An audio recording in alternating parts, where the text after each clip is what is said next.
जब जिले के विकास की बात हो रही है तो तमाम जो प्रशासनिक अधिकारी हैं महत्वपूर्ण पदों पर, उनके काम बेहद ज़रूरी हो जाते हैं और उनका जिक्र करना भी बेहद ज़रूरी है, क्योंकि ये तमाम चीज़ें जो हैं वो यहाँ के लोगों से भी जुड़ी हुई हैं। अब इसी कड़ी में मैं मंच पर हमारी जो अगली मेहमान है यहाँ की एडीएम ज्योत्सना बंधु जी को आमंत्रित करना चाहूँगी। मैं चाहूँगी जोरदार तालियों के साथ उनका स्वागत करें।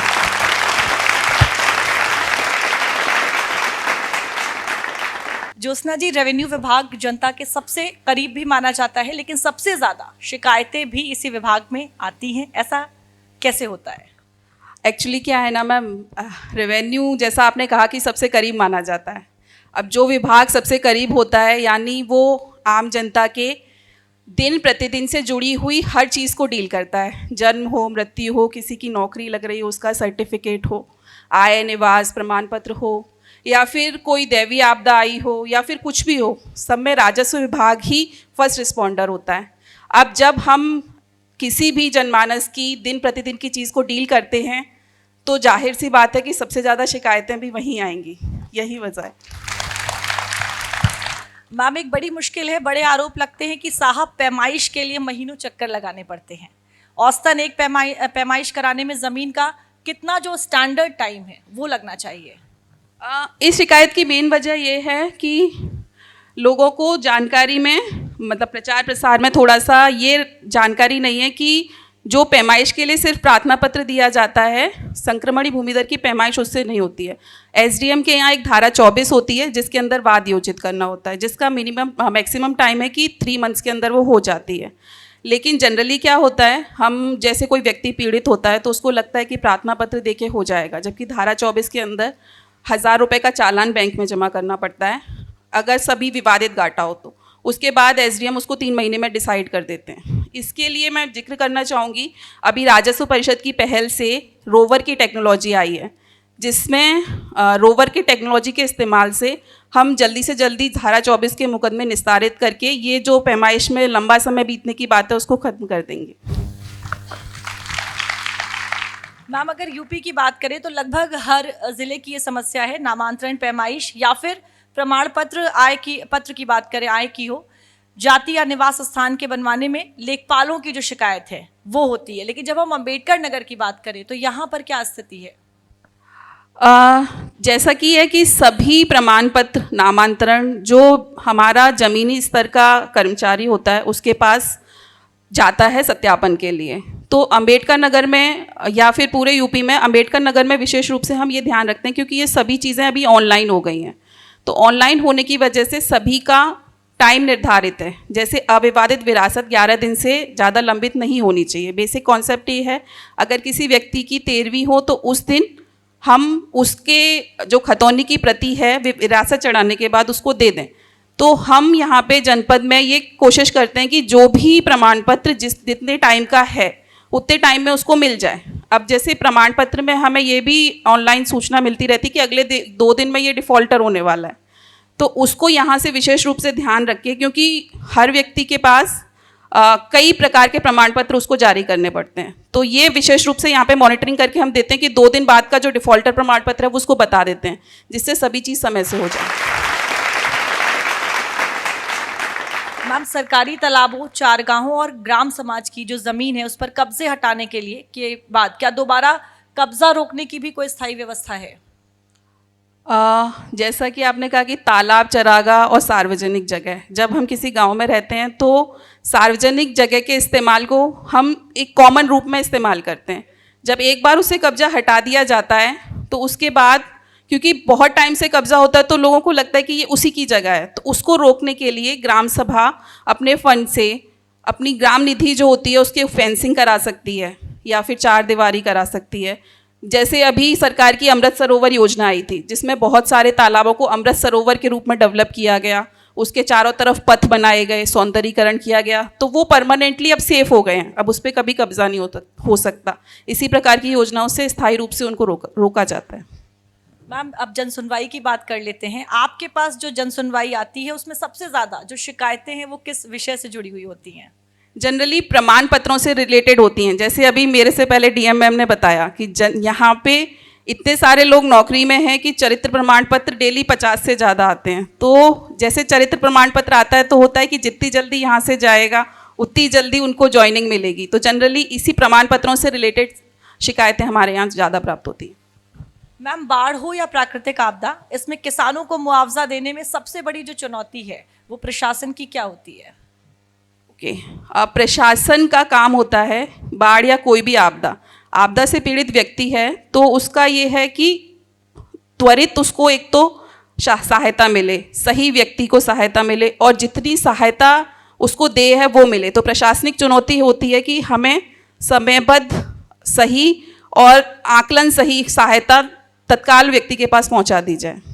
मैम, स्टैम्प चोरी की भी बड़ी जो खबरें हैं और शिकायतें वो सामने आती हैं। अम्बेडकर नगर की बात करें तो स्टैम्प चोरी और सरकारी राजस्व के नुकसान को रोकने को लेकर क्या कुछ खास अभियान भी चलाए जा रहे हैं? स्टैम्प चोरी को रोकने के लिए हमारे यहाँ मंथली हम जो सबसे बड़े बेनामे होते हैं उनको विज़िट करवाते हैं संयुक्त टीम के द्वारा। राजस्व और निबंधक उसमें दोनों रहते हैं। उसके अलावा कुछ विज़िट हमारी तरफ से भी होती हैं। इसके अलावा जो गांव डेवलपिंग हैं वहाँ पे हम ये चेक करते हैं कि ऐसे कोई दो बेनामे जो सिमिलर टाइप के हैं लेकिन उनके प्रतिफल में बहुत ज़्यादा अंतर है, तो वो चेक करते हैं। अगर कोई बेनामा का प्रतिफल बहुत कम है तो जनरली वहाँ पे स्टैम्प कमी रही होगी। मैम, अम्बेडकर नगर में धान और गेहूं दो मुख्य फसल हैं। धान ज़्यादा होती है। अब धान की खरीद में दलाल ऐसे ही होते हैं जैसे गुड़ पर मक्खी। घाटा किसानों का होता है दलालों के चक्कर में। इस पर किस तरीके से नकेल कसी जा रही है? ओके, दलालों पे नकेल कसने के लिए शुरुआत ही वहीं से होती है जहाँ पे धान क्रय जब शुरू होता है। तो सबसे पहले जो धान क्रय का पोर्टल है वो हमारे भूलेख से लिंक्ड है। तो जैसे ही वो अपना कोई भी किसान अपना गाटा डालता है तो वो हमारे भूलेख से फैच कर लेता है कि उस किसान का नाम क्या है। उसके बाद उसका सत्यापन होता है एसडीएम स्तर से और मेरे स्तर से भी होता है। इसके अलावा बायोमेट्रिक सिस्टम था, इस बार तो धान में आइरिस सिस्टम था। मतलब किसान जब केंद्र पे स्वयं जाएगा तभी उसका धान विक्रय होगा। तो इस तरह से जो टेक्नोलॉजी को ऑनलाइन करके इस पे दलालों के जो हस्तक्षेप है उसको कम करने की कोशिश पूर्णतः की गई है। मैम, नामांतरण और दाखिल खारिज के लंबित मामलों को कम करने के लिए भी क्या कोई रणनीति अपनाई जाती है? जी बिल्कुल। जो अविवादित विरासत होती है उसमें दो प्रकार से होते हैं। एक तो जो विवादित होते हैं, एक अविवादित होते हैं। जो अविवादित हैं वो हम 45 डेज में कर देते हैं।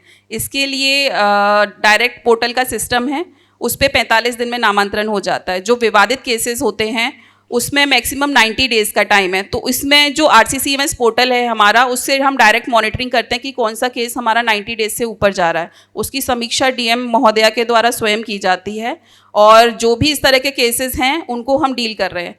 अभी मैं इसमें ये जिक्र करना चाहूँगी कि 5 साल से ऊपर के हमारे काफ़ी सारे केसेस थे। महोदया की पहल से हमने 5 साल के केसेस सभी निपटा दिए हैं। अब हम जो केसेस बचे हैं 3 साल के अंदर वाले केसेस इस मंथ तक शायद हम निपटा देंगे। उसके बाद फिर हम 1 साल से नीचे केसेस को ख़त्म करने की कोशिश में हैं। मैम, अगर ई गवर्नेंस की बात की जाए तो सरकार का इस पर काफ़ी जोर रहता है और अम्बेडकर नगर की बात करें तो यहाँ पर ई गवर्नेंस को लेकर क्या कुछ स्थिति है? ई गवर्नेंस जब से आई है तो ई गवर्नेंस का होता है कि जो हस्तक्षेप होता है आम मानस का वो कम से कम करना और सुविधा जो हो जल्दी से जल्दी पहुंचना। तो हमारे जितने सर्टिफिकेट हैं वो सभी ऑनलाइन हैं। रोवर का सिस्टम ई गवर्नेंस में मैं मेंशन करना चाहूँगी अभी आ गया है। तो उसमें जब डायरेक्ट केवल नोटिस जाने के बाद जो रिपोर्ट निकलेगी उसमें भी लेखपाल या RI का कोई हस्तक्षेप नहीं है। रोवर से ऑनलाइन रिपोर्ट निकलेगी जो डायरेक्ट SDM कोर्ट में जाएगी। तो नई पहल राजस्व परिषद की तरफ से, माननीय शासन की तरफ से आ रही हैं और उस पर हम लगातार काम कर रहे हैं। मैम, सरकारी योजनाओं के लिए भूमि को उपलब्ध कराने को लेकर क्या बड़ी जो मुश्किलें हैं या कह सकते हैं चुनौतियां वो क्या सामने आती हैं? किसी भी सरकारी योजना के लिए भूमि उपलब्ध कराने में सबसे पहले हमें ये देखना होता है कि जनरली ज़मीन मार्ग पे चाहिए होती है। तो मार्ग की ज़मीन जनरली जैसे जैसे समय बढ़ता जाता है वो उस पर हम कोई ना कोई सरकारी भवन निर्माण कर चुके होते हैं। किसी भी भूमि को देने से पहले वहाँ की लोकल परिस्थितियों को, वहाँ के लोकल जो लोग होते हैं उसकी उससे कोई किसी ज़मीन से आस्था जुड़ी होती है। कभी कहीं किसी का कब्ज़ा बहुत टाइम से होता है। तो यही दिक्कत आती है कि इन सब लोकल परिस्थितियों को मैनेज करते हुए वो समय से उपलब्ध करा दी जाए। मैम, अगर आपके विभाग की बात की जाए तो इस समय सबसे बड़ी चुनौती क्या है विभाग के लिए? क्योंकि मैं राजस्व विभाग से बिलोंग करती हूँ और जो हमारी सबसे इमरजेंट सिचुएशन होती है वो हम जो इमरजेंसी में एकदम डील करते हैं वो दैवीय आपदा में डील करते हैं। बाकी जो हम डील करते हैं वो सारी दिन प्रतिदिन की समस्याएं होती हैं लोगों की। मतलब हमारा जो हस्तक्षेप होता है वो सिर्फ इसलिए होता है कि अगर मेरा दिन सुबह से शाम तक हो रहा है तो वो जन सामान्य का सामान्य रूप से चलता रहे, इसलिए राजस्व विभाग का हस्तक्षेप जरूरी है। तो हमारी जो मेन प्रशासनिक चुनौती ये है कि हम ऐसा वातावरण बना पाएँ कि लोगों को लगे कि कोई एग्जिस्टेंस में ही नहीं है, मतलब उनको सब चीज़ एकदम जनरल नॉर्मल फील हो। बिल्कुल। मैम, अंबेडकर नगर में रोड एक्सीडेंट भी एक बड़ी समस्या है। आंकड़ों की अगर मैं बात करूं तो 2021 से 2025 तक इस जिले में 1200 एक्सीडेंट हुए हैं, 800 जानें भी गई हैं। अकेले 2025 की अगर बात करें तो 362 एक्सीडेंट हुए हैं और इनमें से 225 जानें भी गई हैं। अब इसमें कमी कैसे आएगी? रोड एक्सीडेंट में कमी लाने के लिए हमें लगातार प्रयास जारी है। इसमें वर्तमान में जो प्रयास हुआ है, आईआईटी चेन्नई की तरफ से रोड सेफ्टी कमेटी के रूप में आए थे लोग, जिन्होंने रोड सेफ्टी वॉलंटियर्स तैयार किए हैं, जो साइंटिफिक तरीके से ये देख रहे हैं कि कहाँ पे कितने एक्सीडेंट होते हैं, किस रोड पे किस वजह से किस समय पे ज़्यादा एक्सीडेंट होते हैं। तो उन सब चीज़ों को हम साइंटिफिकली तरीके से डेटा कलेक्ट करके जहाँ पे एक्सीडेंट की समस्या जिस वजह से आ रही है उसको रूट कॉज को हम डील करने का प्रयास कर रहे हैं। क्या मैम इसमें इस पूरे चीज़ को लेकर लोगों को भी जागरूक करने की जो कोशिश है वो की जा रही है, या आपको लगता है इसकी ज़रूरत है क्या? बिल्कुल ज़रूरत है। जैसे जनरली क्या होता है ना, रोड एक्सीडेंट में एक्सीडेंट जब होता है तो जनरली हम देखते हैं कि घर का कमाने वाला व्यक्ति बाहर निकलता है। तो जब किसी घर से उसके कमाने वाला व्यक्ति चला जाता है तो उस घर की आधारशिला हिल जाती है। तो इसमें प्रयास हमारी तरफ से, अभी रोड सेफ्टी का एक सेशन हुआ था जिसमें माननीय प्रभारी मंत्री जी भी शामिल हुए थे। उसमें युवाओं को जागरूक करने का यही प्रयास किया गया था कि जो सेफ्टी की चीज़ें हैं वो पहने, जैसे कार चलाते समय सीट बेल्ट पहने, बाइक चलाते समय हेलमेट पहने और जितने भी नियम होते हैं उनका अनुपालन करें। मैम, किसानों से उड़द, मूंग और मूंगफली की खरीद के लिए 3 क्रय केंद्रों को मंजूरी मिल गई है। एमएसपी पर किसान अपनी जायद की फसल बेच सकता है। अब इसका किसानों को पूरा फायदा मिले और किसान जो है बिना बिचौलिए के चक्कर में पड़े हुए जो अपना मुनाफा है वो कर सके, ले सके, इसके लिए क्या व्यवस्था की जा रही है? इसके लिए अभी तक ये केंद्र नहीं बनते थे। पहली बार डीएम मैम की पहल पे ये केंद्र बने हैं इस जनपद में। अब उन केंद्रों का हम प्रचार प्रसार कर रहे हैं। अकबरपुर, बसखारी और बीटी में ये केंद्र बने हैं। तो कोई भी किसान, क्योंकि यहाँ पे ये देखा गया है कि तिलहन की जो फसल है वो बहुत स्कैटर्ड है, कोई भी ऐसा ब्लॉक नहीं है जिसमें वो फसल ज़्यादा होती हो। तो अभी हमने 3 केंद्रों से ये प्रयास शुरू किया है और ये प्रचार प्रसार भी कर रहे हैं कि एमएसपी मिलेगी तो किसान को एक सेफ्टी नेट रहता है कि अगर कुछ भी हुआ तो उसकी फसल एमएसपी पे बिक जाएगी। तो यही प्रयास हमारी तरफ से किया जा रहा है। बहुत बहुत धन्यवाद ज्योत्सना जी हमसे बातचीत करने के लिए। Thank you.